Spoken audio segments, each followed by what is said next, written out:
Hey guys, Lindsay here with Sunshine Canine Training. I just got an email that had a great question about what I mean when I say marking a behavior. So to put some context to this question, it came from our rules of the walk. So anybody that goes through our program, if they get the rules of the walk outlined for them, one of those rules is to have your dog sit whenever you stop. It just focuses on leadership and making the walk better for you, and teaching folks, essentially to reinforce sit whenever they stop so that they have a calmer experience. So I'll pull it up so that folks know exactly the verbiage that I'm using,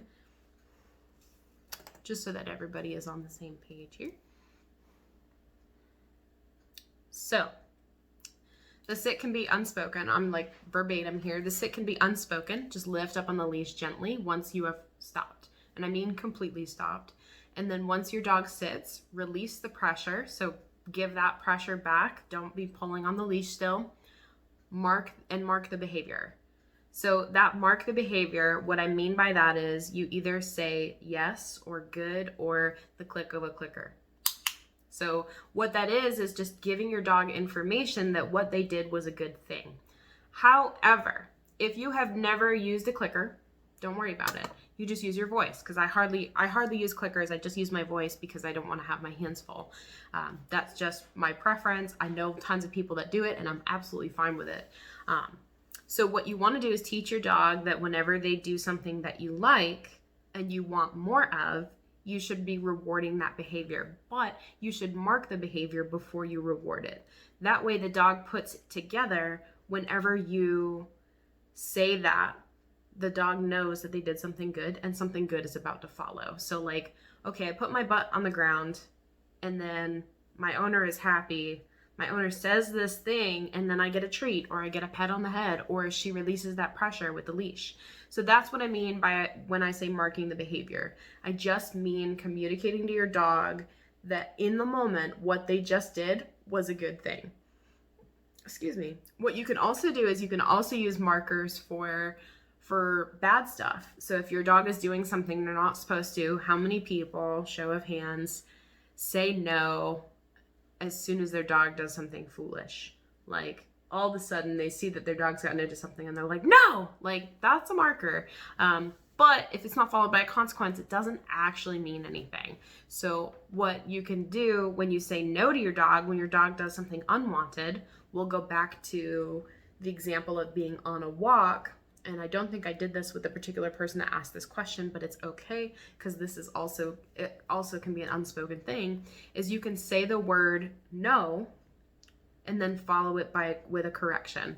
Now, we don't need to be saying no for every little thing. So if our dog, I'll use the example of this particular dog, likes to say hi to people, gets super excited, likes to pull his owner down the road.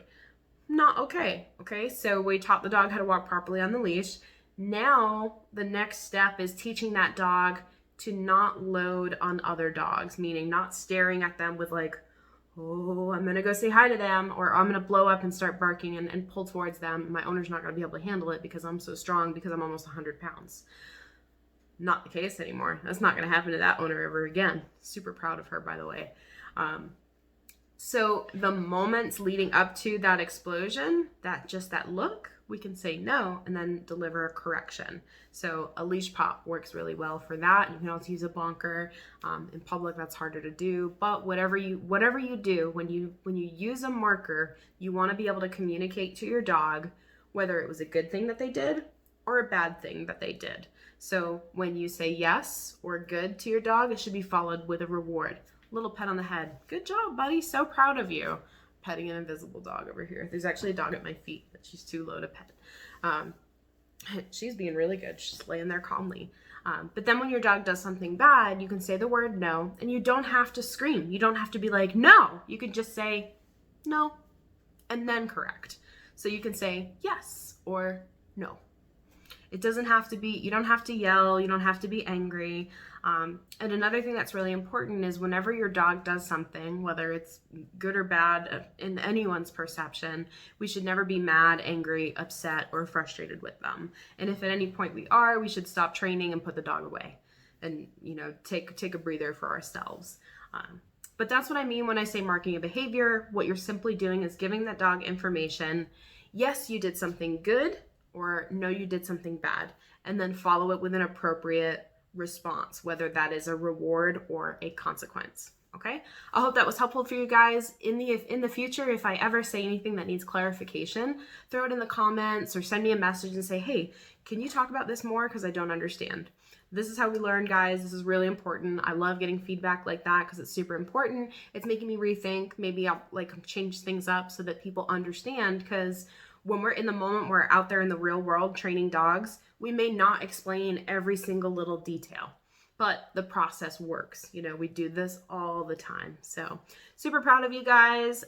Keep plugging away. All those folks out there that are working really hard with their dogs, I'm so incredibly proud. And check out the clip of this person walking their dog and crushing it. All right. Bye, guys. Have a great week. Enjoy this nice weather that we're having. Right now, it's quiet. It's nighttime. The day's winding down. Things are super easy. Good job. So I actually teach sit that way with leash pressure.